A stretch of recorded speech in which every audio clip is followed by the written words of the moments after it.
Salam sejahtera untuk kita semua. Nama saya Mundur Maharani Silain dengan NPM 221419198 dari Fakultas Ekonomi dan Manajemen kelas 2F akan mempresentasikan hasil tugas saya yang berjudul Warga Negara dan Kewarganegaraan. Kewarganegaraan. Istilah kewarganegaraan berasal dari kata warga negara. Warga negara banyak diartikan sebagai penduduk sebuah negara atau bangsa berdasarkan keturunan, tempat lahir dan sebagainya yang mempunyai kewajiban dan hak penuh sebagai seorang warga negara dari negara itu dan merupakan bagian dari suatu penduduk yang menjadi unsur negara. Untuk itu, setiap warga negara mempunyai persamaan hak di depan hukum. Semua warga negara memiliki kepastian hak, privasi, dan tanggung jawab. Asas kewarganegaraan terdiri atas dua, yaitu yang pertama dari sisi kelahiran penentuan kewarganegaraan, sedang dikenal dua asas kewarganegaraan yaitu ius soli dan ius sanguinis. Ius berarti hukum atau pedoman, soli berasal dari kata solum yang artinya negeri atau daerah dan sanguinis yang arti daerah. Maka ius soli berarti pedoman kewarganegaraan yang berdasarkan tempat atau daerah kelahiran, sedangkan ius sanguinis yaitu pedoman kewarganegaraan berdasarkan daerah atau keturunan. Yang kedua yaitu dari sisi perkawinan mencakup asas kesatuan hukum dan asas persamaan derajat. Pertama, asas kesatuan hukum bahwa suami istri ataupun ikatan keluarga merupakan inti masyarakat yang meniscayakan suasana sejahtera, sehat, dan tidak terpecah. Sedangkan dalam asas persamaan derajat yang suatu perkawinan tidak menyebabkan perubahan status kewarganegaraan masing-masing pihak. Unsur yang menentukan kewarganegaraan, yang pertama unsur keturunan atau ius sanguinis, yang kedua unsur daerah tempat kelahiran atau ius soli, yang ketiga adalah asas kewarganegaraan itu naturalisasi.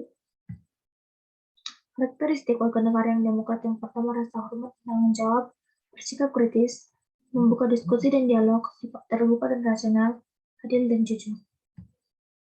Cara dan bukti memperoleh kewarganegaraan Indonesia yaitu yang pertama karena kelahiran, yang kedua karena pengangkatan, yang ketiga karena dikabulkan permintaan, yang keempat karena perkawinan, yang kelima karena turut ayah dan ibu, yang keenam karena pernyataan.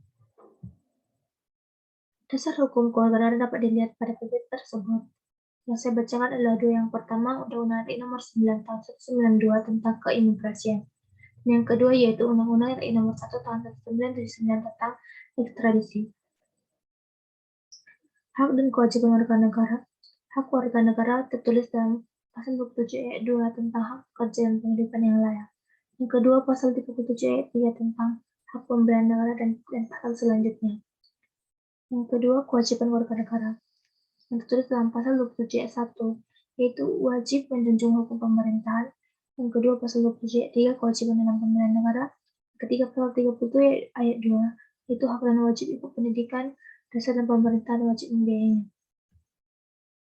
Maka dapat ditarik suatu garis besar bahwa hak warga negara sebagaimana diatur dalam undang-undang yaitu yang pertama hak kebebasan beragama dan beribadah sesuai dengan kepercayaannya, bebas berserikat berkumpul, hak atas pengakuan, jaminan dan perlindungan dan lain-lainnya. Penduduk dan warga negara. Problem status kewarganegaraan. Problem status kewarganegaraan seseorang terjadi apabila asas kewarganegaraan diterapkan secara tegas dalam sebuah negara akan mengakibatkan status kewarganegaraan menjadi 1. Patride, yaitu seseorang sama sekali tidak memiliki kewarganegaraan. Misalnya seorang yang orang tuanya berwarga negara yang menganut asas ius soli dan negara yang menganut ius sanguinis. Yang kedua, bipatride, yaitu seorang yang memiliki kewarganegaraan rangkap. Hal ini terjadi apabila seorang orang tuanya berasal dari negara yang menganut ius sanguinis, lahir di suatu negara yang menganut ius soli. Yang ketiga adalah multipatride, yaitu seorang yang memiliki dua atau lebih kewarganegaraan. Penduduk dan warga negara. Orang-orang yang tinggal di wilayah negara dapat diklasifikasikan sebagai berikut. Yang pertama, penduduk, yaitu orang-orang yang memiliki domisili atau tempat tinggal tetap di wilayah negara itu, dan dapat dibedakan warga negara dengan warga negara asing atau lainnya.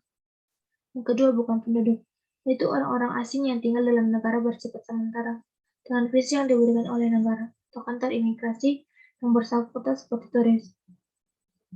Kewarganegaraan Indonesia. Hubungan mengenai hak dan kewajiban masing-masing, pengkategorian warga negara, syarat yang harus dimiliki untuk menjadi warga negara, waktu kehilangan warga negara Indonesia, dan sebagainya, seperti tercantum dalam Undang-Undang Nomor 12 Tahun 2006 tentang Kewarganegaraan RI yang terdiri dari 8 bab dan 46 pasal.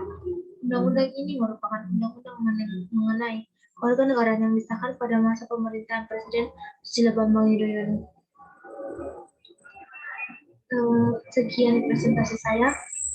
Banyak banyak kesalahan yang saya lakukan dan banyak kata yang mungkin kurang berkenan. Saya mohon minta maaf. Perhatiannya saya ucapkan terima kasih.